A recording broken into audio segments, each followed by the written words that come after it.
እባክህን ሴት ይዞ ሲመጣ እኔ ላይ አፋቸውን ሲያስከፍት ምን ሲል የነበረው የሚሰማኝ ስሜት አለ አይደለ? እናንተ ላይ እንኳን ሳይፈጠር እኮ አብራችሁኝ ስታለቅሱ ነበር፣ አብራችሁኝ ስትናደዱ አልነበረ? እናንተ እንድትለያዩ አሁን በዚህ ሰዓት ሌላ ቦታ ብዙ ነገር የሚያስብ ሰው አለ። ገብቶሃል አይደለ? አንተ ከታይሱማ ችግር የለም። አሁን ነገር ከስከየንኩ በጣም እኔ ሲከፋሽ ግድለም ስሜት ጥሪው መታልሻለው ሩቅ ነው ብለሽ እንዳታስቢ የፍቅር ንፋስ ነይ ፈጥኜ ደርሳለሁ ከዚህ ሁሉ ሰው ከሚኖረው አንዳንቺ ብቻ ለኔ በቃ አንተም ተረጋጋ። ገብቶሃል አይደል? እነሱ ይሄ ነገር እውነት ሆኖ እውነት ይሄ እኮ ከፈጣሪ ዘንድ የሚመጣ ነገር ነው። ገብቶሃል አይደል? በቃ አንተን ለመፈተን ነው። ልክ ነው። አንተም ስህተት ነበር የሰራኸው። ገብቶሃል? እነሱም ስህተት ነበረ ማለት እንደዚህ ማድረግ አልነበረባቸውም። ግን አንተን ለመመለስ ያለው መንገድ ይሄ ብቻ ሆኖ ስለታያቸው አንተንም ስህተት አሁን ለምሳሌ ብቀላ ለመበቀል አይደለም፣ ግን አንተ ወደ ራስህ እንድትመለሱ ብዬ እንደዚህ ማለት የተሰማኝን ስሜት እንዲሰማ በቃ እኔ አሁን ከሱ ጋር ስሆን እንዴት ነው የተሰማህ? እንዴት ነው የተናደድከው? እንደውም የኔን ሩብ አልተናደድክም። ልንገርህ አይደል የኔን ሩብ አልቀመስከውም። ግን እኔ ከዚህ በላይ መሄድ ስለማልፈልግ ነው።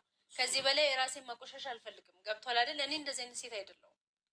ግን ደግሞ የተሰማኝን ትንሿን ታህል እንኳን ከተሰማ የራሴ ስህተት እኔም ለካ እንድሳረግ እሷ እንደዚህ ተሰምቷታል፣ እንደዚህ ያናድቻታለሁ ብለህ ራስ ተጸጽተህ ወደ ትዳር እንድትመለስ ስለምፈልግ ነው እንጂ ከዚህ በላይ ራሴንም ማቆሻሻ አልፈልግም። ከዚህ በላይ ለራሴም ስም መስጠት አልፈልግም። እንደዚህ አይነት ሰውም አይደለሁም፣ ሆኜም አላውቅም። ጠንቀት አገኛለሁ። አንተ ጥፋትን አምነህ ወደ ትዳር መመለስ የምትፈልግ ከሆነ እድል እየሰጠውክ ነው። የመጨረሻ እድል እየሰጠውክ ነው። ጓደኛው እንደሆነ በደንብ ታውቃለህ አንተ ራስህ። ጓደኛው ነኝ ብሎ እየተናገረ ስለሆነ በቃ ይሄን ነገር ደስታ ስለዚህ እናንተ አንድ ላይ ስትሆኑ ነው የምታምሩት። ሁልጊዜ የምለው ነው አንድ ላይ ስትሆኑ ነው የምታምሩት። ገብቶሃል? እናንተ እንድትለያዩ አሁን በዚህ ሰዓት ሌላ ቦታ ብዙ ነገር የሚያስብ ሰው አለ። ገብቶሃል አይደል? አንተ ከዚህ ቤት እንድትወጣ የሚፈልግ ሰው ነው የበዛው። ግን አንተ በቃ አሁን ላይ እያለች ወደ ቤት ተመለስ። አንተ መጥፎ ብትሆን ያን የሰራውን ነገር እውነት ነው ብላ ብትቀበል አንተን ከአንተ ጋር የመጡ ሴቶች እውነትም ከእሱ ጋር ናቸው ብላ ብትቀበል ይህን ሀሳብ አታመጣም። ገባህ አይደለ? ስለዚህ አንተ በቃ ነቃ በልና እስካሁን ውጭ ዞር ይበቃል። እኛ የምንፈልገው ይሄንን ነው። የምንጣላበትም ምክንያት ሌላ የለም። እናንተ አንድ ላይ እንድትሆኑ እኔም ያለው ነገር ሁሉ ነገር አስረድቻታለሁ። ታውቃለህ? ምንም አትፍራ፣ ሰውን አትፍራ። ሀፊ ብትሆን መፍራት የለብህም። በቃ ሚስጥሩ ሁሉ ነገር አስረድቻታለሁ። በቃ ሁሉም ሰው አንተን ለመጉዳት ነው የሚመጣው። ከዚህ በኋላ ተጠንቀቅ። አሁን ብችል ይቅርታ ጠይቃት ነው እና በቃ ይቅርታ ነው። እንደዚህ አልተሰባባል ምንም ቢሆን ሚስት ነች።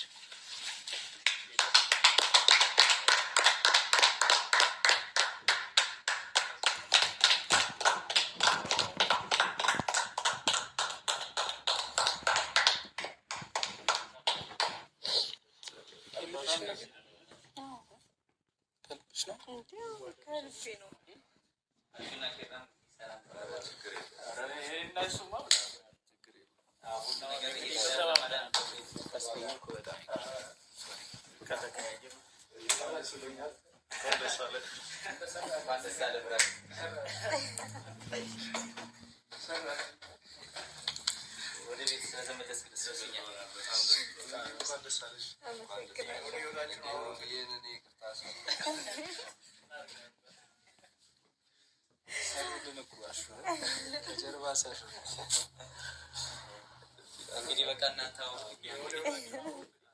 በኋላ አናስፈልጋቸው።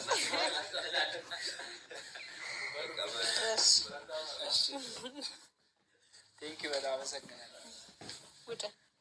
የምር ቤት ላይ ሴት እንደዚህ ናት። አላመንከኝ? እኔ እንጃ ከብዶኛል በጣም። እሺ እንግዲህ ሰላም ውድና የተከበራችሁ የመታገስ ቤተሰብ እንዴት አላችሁ? እኔ ያለው እግዚአብሔር ይመስገን ሁሉ ሰላም ነው።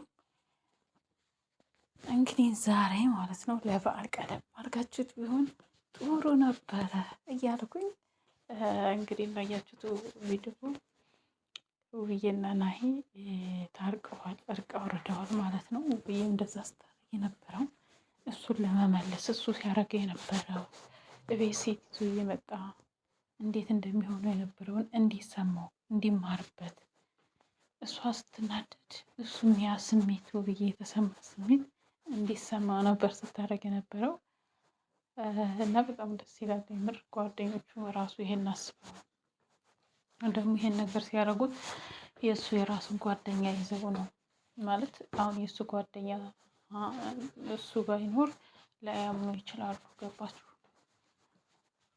እና እንደዛ አስተምረው ወደ ራሳቸው እንዲመለስ እንዲሰማ ሁለተኛ ይሄን ነገር እንዳይደግመው። ምክንያቱም ይሄ አሁን ሁለተኛው ነው ሶስተኛው ነው እንደዚህ ሲያደርግ ማለት ነው። እና ሌላ ነገር እያደረገ ሳይሆን ናሂ በጣም የዋህ ልጅ ነው እና በየዋህነቱ ነው እየገቡ ያሉት እና የዋህ ልጅ ሰው መርዳት ስለሚያስደስተው በየዋህነቱ ነው እና ይሄን ነገር ከትዳሩና ከልጆቹ ይበልጥ ስለሌለ ሁለተኛ ነገር እንደዚህ እንዳያደርግ አድርገው አስተምረውታል። እንግዲህ ፈጣሪ እግዚአብሔር ይመስገን የሚለው በጣም ነው ደስ ያለኝ። አንዳንዴ ሰይጣን የሚወደው ሰው እግዚአብሔር እንትን የሚለው ሰይጣን አንዳንድ በመካከላቸው አይጠፋም እና ለዚህ ደግሞ እጅ አለመስጠት ነው እና በጣም ደስ ይላል። በጣም ደስ ብሎኛል የምሬ ለገና ቢሆን ብዬ ተመኝቼ ነበር። ሆኖም ግን መቼም ገና ነው ለነሱ እና እግዚአብሔር ይመስገን ስለ ሁሉም ነገር ታርቀው በተለይ ለልጆቻቸው ለልጅ እናትና አባት ምንም ድሃ ብትሆኑ ማለት ነው አንድ ላይ